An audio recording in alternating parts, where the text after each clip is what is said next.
Hey guys, Zephyrnix here, and this is my review of The Last Airbender. Now, The Last Airbender was actually based off Avatar: The Last Airbender, the cartoon, and I'm going to tell you right now, matter of fact, I'm going to save you not only about 2 hours of movie time, but I'm going to save you about 10 minutes of YouTube time. Don't watch the movie, go watch the actual cartoon. There you go, I did it for you. Thank me later. But for those who want a little in-depth and a little detail, let me go ahead and put it to you this way. This was the only good thing that came out of The Last Airbender. Seriously. Be honest with you, this is actually the best thing that came out of Avatar too, but we're not talking about that. We're talking about The Last Airbender. This, my friends, was the best thing to come out of The Last Airbender movie. Let me put it to you this way. First of all, the movie was absolutely awful. The whole goddamn thing was whitewashed. You had the main character being played by white people. Now, first of all, no, I'm not racist, you know.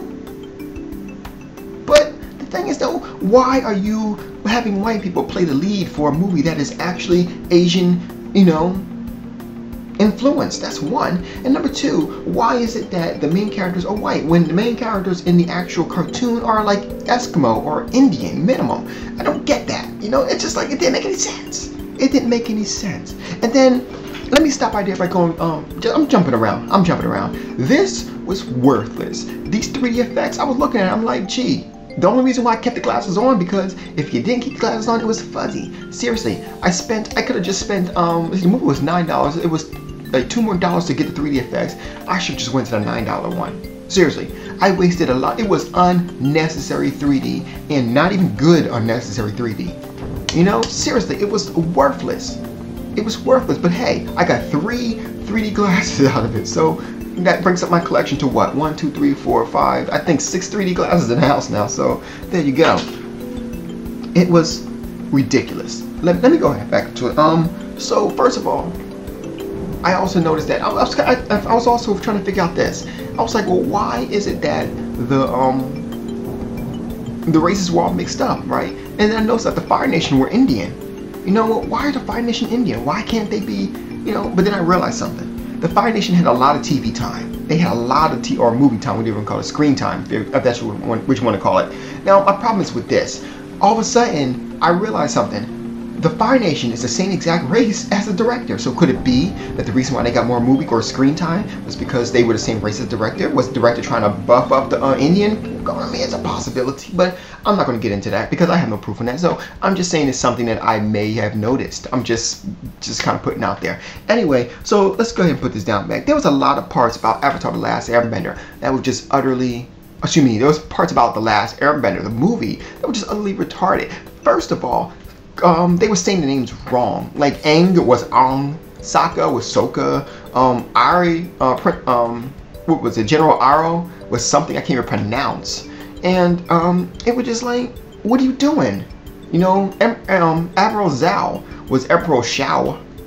Or I was just like, I couldn't really get this, you know? Did you not do the research? I mean, seriously, did you not do the research so much where you just could not hear the name? You know, the guy says it. Hey, my name is Aang. Oh, well, there you go. Aang, Aang. You know, I mean, it didn't make any sense. Hell, if you have problems with think about it. Think about the name Aaron. Aang, Aaron. You know, I mean, hey, I don't even understand why you screwed up that much, but whatever. Let's continue. Now, let's go on to the storyline. Now, the storyline pretty much consists of blah, blah, blah. They found a boy in the iceberg with freedom.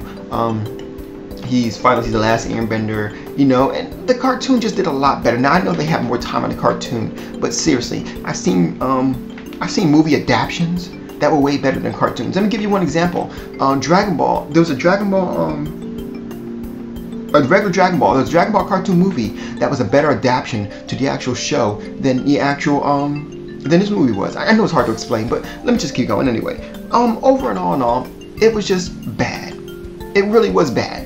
There was a lot more to it too. First of all, the graphics were done by Industrial Light and Magic, which kind of surprised me because, to be perfectly honest with you, if you guys ever seen the movie, the Blood on the Dance Floor by Michael Jackson, it was better. Blood on the Dance Floor, which you're seeing right now, Blood on the Dance Floor by Michael Jackson was a lot better when it came to waterbending. I'm just saying. Then you also had the bending in general. Because if you actually watch the trailers, the full theatrical trailers, that is exactly how much bending is actually in the movie. Why is it only you got a limited supply of bending in the movie? I don't get that. And then there's other parts too. Now, I want to bring your attention also to Katara. Katara was the biggest bitch, the whiniest bitch. Not bitch in terms of like her attitude, but she was just whiny and crying and all this crap. And I didn't even understand that either. Why are you whining, little girl? Shut up. You know, she was sitting there. I knew you were real. You are the Avatar. I'm like, yeah, he's the Avatar. He's got an arrow in his head. See, it's a pointing down. Drop to your knees and call it a day. You know, that's all I'm saying. But no, she's sitting there crying about it. No, don't cry. Don't cry. You saw the arrows pointing down. I mean, if you want to give him head, give him head.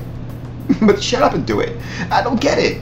I don't get it. Katara in the cartoons, she was literally, she was a badass, to be perfectly honest with you. Yeah, she had this whole hope for the future. Let me give you some examples of Katara, okay? Let me give you some examples of Katara. This scene right here is Katara taking on, what she did was, there was actual, in the northern tribe, she wanted to learn waterbending. But what happened was they would not teach her because she was a woman. So she said, oh, you want to be a sexist? Well, let's step outside. So she actually took on in a battle the master. Took on him in a fight, knowing that she probably could not win, but she was going to fight him anyway. That's badass. Another badass part is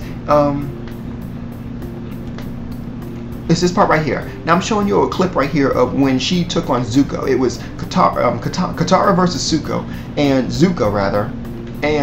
they were fighting, and this was the whole scene, okay, of them fighting. Okay, now I'm going to stop the scene right here. Okay, now I'm going to show you the equivalence of what was actually in the movie. This was the equivalent of what was in the movie. Seriously, that was it. This is all that was in the movie. I was like, why did you do that? You know, you screwed a lot of things up. And overall, I'm going to stop right here because I can go on forever. I'm not Angry Joe. Angry Joe can go on and stuff like that forever. And maybe one day I will, you know. But for now, I'm just going to drop it by saying that this movie was one of the worst movies I've ever seen. Let me put it to you this way. One guy actually got quoted and said this, and I quote, "When I left the film, my exact thoughts were, wow." Hold on, nope. I'm going to make sure I say it right. Hold on a second, because this was some real stuff right here. I'll make sure I say it right. Let me go find it. Okay. He summarized the experience on watching the film by stating that actually, my exact words when I walked out of the film were, wow, this makes Dragon Ball Evolution look like a masterpiece. And the fun thing about that was that I was actually saying that when I actually left the theater. So I know it was. Now, overall, you know, was the experience good? Yeah, because I had my family there. You know, my wife was there, my mother was there, so they're pretty much the only people who were actually made it worthwhile to go there. Overall, do I think I want my money back? Hell yeah. Whatever your name is, what's the director's name is? M. Night Shyamalan Ding Dong. You owe me $30-something. I'll tell you what, I'll just take 30.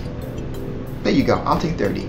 The whole thing was crap. The storyline, whoever was, oh, that would be you, wouldn't it? Yeah, screenplay, that would be you. You need to be fired. The writers need to be fired. The stars need to be fired. The producers, hell, they had nothing to do with the movie for the most part, but they need to be fired too. You know what? Whoever did your 3D stuff needs to be fired too. All of the guys need to be fired. You want to be on a job, on unemployment, living on welfare checks, because you deserve it. Because you screwed up a fantastic, it could have been epic. It could have been like the next Harry Potter. This would have been fantastic. And that's what they're planning to do, by the way. In the beginning, they actually showed, after they showed the whole intro, the water, earth, fire, and air part, they actually showed book 1. So it means they're going to have a trilogy. Oh, before I go, one more thing. One more thing that I thought was really funny.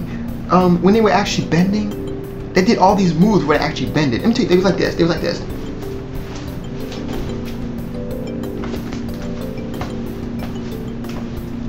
Seriously, like what the hell? Just, how about, like the cartoon? Just, there we go. Bend it. Bend it. Why you gotta do all the...